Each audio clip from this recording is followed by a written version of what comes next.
अस्सलाम वालेकुम दोस्तों, अदब व फ़नून नामे में मैं हूँ खालिद मोइन और आज हमारे दो बड़े मोअज़्ज़िज़ मेहमानान यहाँ मौजूद हैं। सहरताब रुमानी, आप यकीनन उनसे वाकिफ़ हैं। बहुत ही मुनफ़रिद शायर हैं और बहुत ही कमाल के शायर हैं। अदब की दुनिया को, अदब के मामलात को बहुत करीब से देखा है, यहाँ भी देखा है। और दुबई का मतलब ये है कि आप पूरे अदबी दुनिया के बहुत करीब रहे हैं और बहुत उन्होंने रवैये और बहुत सारे शोरा को भी करीब से देखा, असातिज़ा को भी देखा, अपने हमअसरों को भी अच्छी तरह जानते हैं और जूनियर्स को भी। और राना खालिद महमूद साहब यहाँ मौजूद हैं और अभी उनकी 4 किताबें आई हुई हैं और इसी सिलसिले में हम बाहम जमा भी हुए। तो राना खालिद महमूद साहब जो हैं मौक़िक़ भी हैं, शायर भी हैं, तनक़ीद निगार भी हैं, तो बहुत कुछ एक हमा जहत शख्सियत हैं। दोनों को मेरी जानिब से अस्सलामु अलैकुम। वालेकुम अस्सलाम। तो एक मसला क्या यार सार भाई, ये तो हमारे अदब में और अदब की समाजियात में मसाइल दर मसाइल हैं, लेकिन इन मसाइल पर जो है वो मुनसिफ़ाना गुफ्तगू और राय का इजहार जो है वो हमें लगता है कि थोड़ा सा कम हो गया है। या तो हम इंतहा पसंदी की तरफ चले जाते हैं या बिल्कुल पीछे की तरफ चले जाते हैं, जहाँ हम कोशिश करते हैं कि खामोशी इख्तियार कर लें। तो मैं अगर यूं ही बात करूं कि क्या इस वक्त बुनियादी मसाइल हैं मुशायरों के हवाले से, शोरा के हवाले से और जो तख्लीक़ात लिखी जा रही हैं उनके हवाले से, तो क्या कहेंगे आप? अरे भाई, इस वक्त जो अहम मसला है वो तक़दीम और ताख़ीर का है। अच्छा। और मैं देख रहा हूँ कि आजकल ये एक बड़ा इशू बना हुआ है और बहुत से, थोड़ा सा तेज़ बोलिएगा साहब, बहुत से जो है वो और बल्कि थोड़ा आगे की तरफ आ जाएं, थोड़ा आगे। मुशायरे होते हैं। हाँ।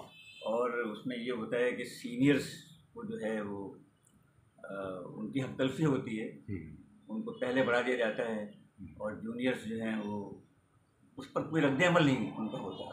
ये एक बड़ी अहम मतलब बात है कि वो न जाने क्या समझ रहे होते हैं। होना ये चाहिए कि अगर कोई किसी सीनियर्स को बुला लिया गया है तो जो जूनियर्स हो रहे हैं वो उसका उनको एहतियात करना चाहिए। लेकिन वो मेरा ख्याल है कि पता नहीं क्या उनके गुमान में होता है अपने बारे में, तो वो उसका कोई इजहार नहीं करते हैं। जबकि कराची में एक दफ़ा एक मुशायरा हुआ था जिसकी रुदात कुछ यूँ थी, मुझे किसी ने बताया है कि वहाँ पे एक सीनियर शायर को बुला लिया गया और 3 शायर जो जूनियर थे वो वहाँ मौजूद थे। तो उन्होंने उस वक्त तो कुछ नहीं कहा। जब वो सीनियर शायर पढ़ के आ गए तो वो जो 3 जूनियर शायर थे वो वहाँ से चले गए और उन्होंने कहा कि अब हम जो है वो शेर नहीं सुनाएंगे क्योंकि हमारा मकाम नहीं है। अच्छी बात। तो ये चीज़ जो है अब जो हमारी नस्ल आई है उसमें क्यों नहीं है? मतलब मेरा भी एक सवाल है कि वो लोग इस चीज़ का ख्याल क्यों नहीं रखते हैं? अच्छा, इसमें जो है सार भाई ये बताइए कि अब अगर कोई ऐसा वाक़या रूनुमा होता है, कोई मुशायरा हो रहा है, मुशायरे में जो है वो इस तरह का कोई वाक़या हो गया, तो कसूरवार कौन है? यानी कि नाज़िम है, नाज़िम में मुशायरा जो मुशायरा पढ़वा रहा है, या जो मुंतज़िमीन हैं वो उसके कसूरवार हैं, या ये कोई साजिश करके जो है बाज़ सीनियर्स को नज़रअंदाज करने की कोशिश की जाती है? मैं तो इसमें सरासर जो है वो नाज़िम को कसूरवार ठहराता हूँ और नाज़िम को चाहिए कि वो किसी के दबाव में आकर मुशायरा ना पढ़ाए, बल्कि यूँ कहा जाए कि नाज़िम कोई अच्छा होना चाहिए जिसकी अदबी मंजरनामे पर गहरी निगाह हो, उसको नियामत करनी चाहिए और वो सब इन चीज़ों का ख्याल रखे और मुशायरों को पढ़ाए। कसूरवार नाज़िम है। भाई नाज़िम का तो मामला ये होता है कि उससे तो इस बात की फ़िक्र खा जाती है कि उसका मुकाम क्या है जिसमें वो खुद पढ़ना है उसने। यानी वो ये तय करता है।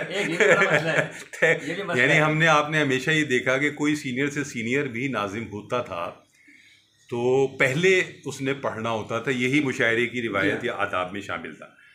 अब मसला ये हो गया है कि वो ये सोचता है कि मैं जो हूँ वो कौन से शायर के बाद, यानी अगर उसका दिल चाहे तो मतलब वो, और उसकी तशफ़ी अगर होने वाली बात हो तो वो साहिब सदर से के बाद ही पढ़े, मतलब वो इतना बड़ा मुकाम बना के बैठा होता है। दूसरा, वाक़फ़ियत भी नहीं है बहुत सारे नाज़िमों को, जैसे आपने एक बात कही बहुत अच्छी कि एक वाकिफ़ आदमी हो जो कि मंजरनामे से वाकिफ़ हो, या वो फहरिस्त जो है साहिब सदर को दिखाई, ये भी पहले होता था, आपको याद होगा जी हाँ। कि जो फहरिस्त बनती थी उस पर मशवरा बाकायदा किया जाता था साहिब सदर से, और वो बाज़ औक़ात वो बता देता था कि भाई इसको यहाँ नहीं वहाँ पढ़वाएं, वहाँ नहीं यहाँ पढ़वाएं, ये भी होता था।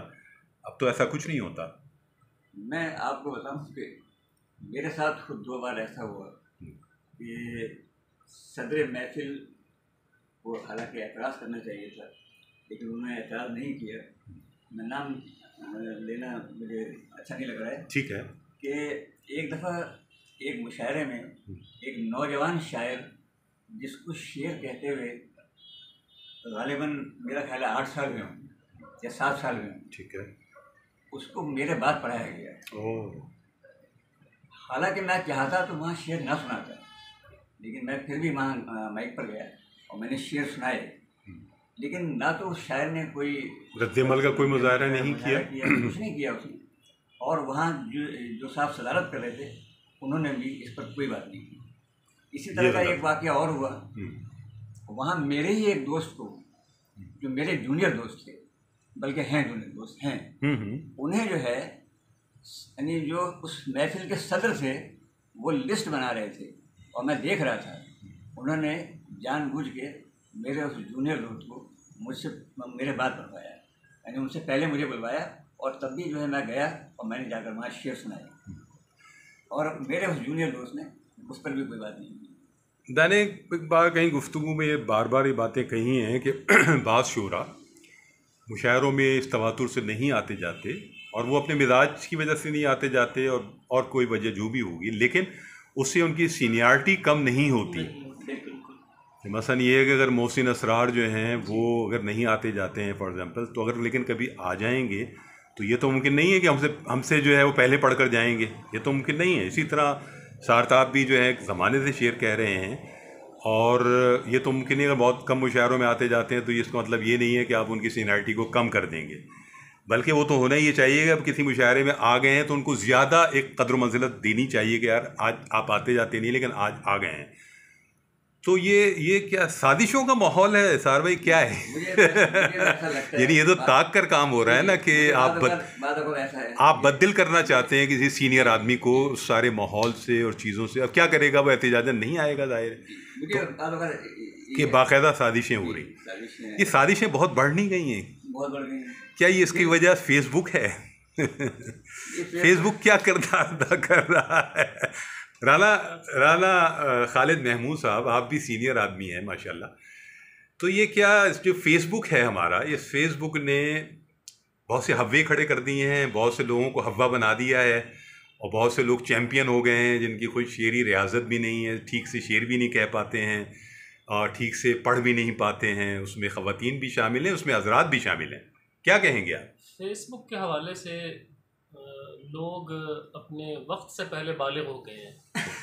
उन्होंने अपने कलाम इतने तवातुर से फेसबुक पर पोस्ट किए हैं कि वो खुद को एक बड़ा शायर और बड़ा अदीब समझने लगे हैं। हालांकि ऐसा नहीं है। जैसे आपने भी नाम लिया मोहसिन असरार साहब का, गुमनाम तो मैं नहीं कहूँगा, लेकिन वो मुशायरों में कम आते हैं, ना होने के बराबर आते हैं, इसीलिए मैंने नाम लिया उनका। ऐसे बहुत सारे सीनियर हैं, कम आते हैं, साहब भी बहुत कम आते हैं। फिदा अंसारी जो जामिया उर्दू में उस्ताद थे वो भी बहुत कम आते हैं, बल्कि कम आते हैं। ठीक है, तो उनके कम आने की वजह से उनका कोई मर्तबा कम नहीं होगा। रही बात मुंतज़िम नाज़िम मुशायरा और मुंतज़मीन के, इस वक्त सूरत हाल ये है कि दोस्ती, क़ुराबतदारी और ओहदे की जो मुनासबत है उससे लोगों को पहचाना जा रहा है। किसी का कोई दोस्त है, उसको वो तकरीम की नज़र से देखता है। कोई, आपने फरमाया कि ओहदेदार किसी भी तंजीम का, किसी भी इदारे का, गो कि उसका शायरी में इतना कद नहीं है, चूँकि वो अपने किसी ओहदे पे विराजमान है तो उनको फ़ौक़ियत दी जाती है।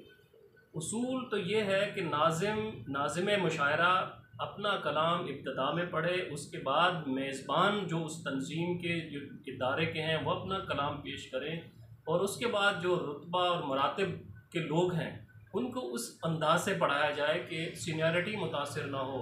ये जो हम नाज़िम मुशायरा शुरू में ही कह देता है कि जनाब तकदीम व ताखीर का ज़रा मतलब एक लाइसेंस ले लेता है। ये गलत है, ये गलत है। अच्छा, इसमें एक बात और भी है, वो भी बड़ी आम बात है कि मतलब ये है कि बहुत से जो शायर और शायरात ऐसे हैं जो कि मुशायरा पीठ शायर हैं, मतलब मुशायरे पर अपना रंग जमाने वाले हैं, चाहे तरन्नुम शामिल कर लें उसमें, या उनकी पढ़त शामिल कर लें, या अदाकारी शामिल कर लें, कुछ भी शामिल कर लें, उसके नंबर मिलते हैं आपके ख्याल में लोगों को? उसके नंबर भी मिलते हैं। ये दुरुस्त है कि लोग अपने तरन्नुम और अपनी ज़ाहिरी जो उनकी बनावट है या उनकी जो शेरी बनावट से ज़्यादा उनकी अपनी बनावट है उसके नंबर ज़्यादा लेते हैं। ये दुरुस्त है, लेकिन इससे कुछ ऊपर नीचे हो जाता है। अदब की तरबीज व इशाअत के लिए हमें चाहिए कि हम असातिज़ा को उनका जायज़ मकाम दें, सीनियर्स को उनका जायज़ मकाम दें। अगर हम ये नहीं करेंगे तो ये अदबी खला बढ़ता रहेगा। अच्छा सर भाई, ये जो एक मुशायरा है और जैसे फेसबुक है, ये क्या आप समझते हैं कि ये कुल अदब है हमारा? यानी कि मुशायरा या फेसबुक की शोहरत या इसमें कोई नंबर बनाना, क्या ये एक टोटल मंजरनामा है हमारे अदब का, या इससे हटकर भी बहुत कुछ है? मैं टोटल मंजरनामा तो नहीं कहूँगा उसे, लेकिन मेरा एक मीडियम तो है खालिद भाई। फेसबुक जो है, पहले ये गज़ल जो है वो आप कहते थे, मैं कहता था तो रसाइल में बेचते थे, इंतज़ार करते थे 2-2 3-3 महीने। हाँ, आज ये है कि मैं तो सुबह गज़ल कहता हूँ और शाम को पोस्ट कर देता हूँ, तो ये तो है तो वो फेसबुक में। अच्छा, मैंने राना खालिद महमूद साहब से भी पूछा कि आप इतने काम जिन की तरह किस तरह कर लेते हैं, ये भी उनसे पूछते हैं। आपसे भी पूछता हूँ कि ये जिन की तरह कैसे आप जो है रोज़ एक गज़ल, और गज़ल भी अच्छी और मेयारी, ये कैसे कह लेते हैं? यार कौन सा हुनर है? क्या ऐसा काम करते हैं, वजीफ़ा पढ़ते हैं या कुछ ऐसी चीज़ें खाते हैं आप कि ये जो है तख्लीक़ी जो आपके अंदर रवानी है ये माशाल्लाह इस तरह जारी हो सारी? ये पहले तो ऐसा नहीं था, मेरे ख्याल में कुछ अरसे से हुआ है। पहले ऐसा नहीं था, ये गुज़िश्ता मेरे ख्याल 4-5 साल में जो है मैंने बहुत शायरी की। इससे पहले तो ये होता था शहर में 15-20 दिन बाद एक गज़ल कहा करता था, लेकिन बीच में तभी 1 साल ऐसा भी आया है कि शायद मैं एक दिन में 2 गज़ल नहीं कहता।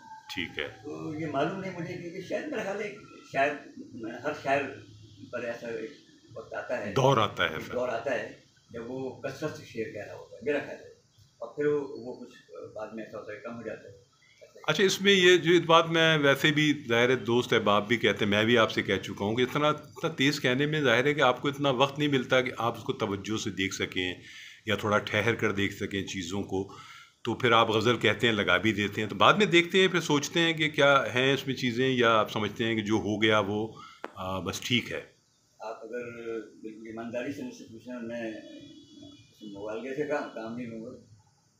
मैं समझता हूँ मैंने अगर ये गज़ल कह दी है तो बस वो काफ़ी है, हर से आखिर हो गई है, उसके बाद आखिर हो गई, क्योंकि अगर मैं उसमें उस गज़ल को ही देखता रहूँगा तो मैं अगली गज़ल नहीं कह सकता।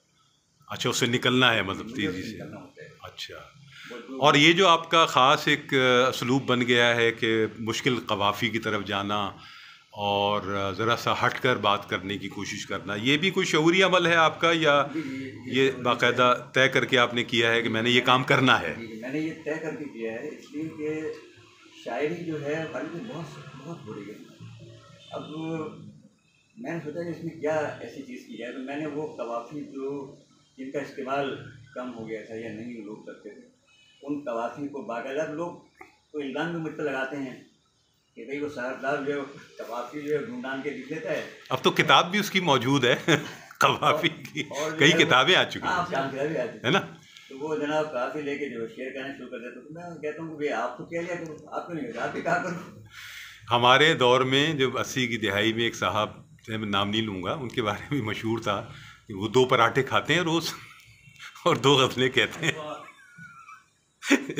तो ये बात बड़ी मशहूर थी। मैं अच्छा, तो मतलब ये है कि इसमें जो है वो आपको, मैं ये देखता हूँ कि तनकीद भी ज़ाहिर होती है, जो कि पीठ पीछे भी होती है, कभी सामने भी होती है, और तारीफ़ भी होती है, लेकिन एक अगर इन जनरल देखा जाए तो आपको कामयाबी ज़्यादा मिली है, तवज्जो आपने जो है वो ख़ास तौर पर पंजाब साइड में, जहाँ क्योंकि आपके यहाँ रोमांस नहीं है उस सतह पे जिस तरह के रोमांस जो है आम तौर पर शोरा में होता है, शुरू से नहीं रहा। आपका नाम तो रोमानी है, लेकिन वो रोमांस वाली कैफियत आप में, तो ये भी सवाल उठता है कि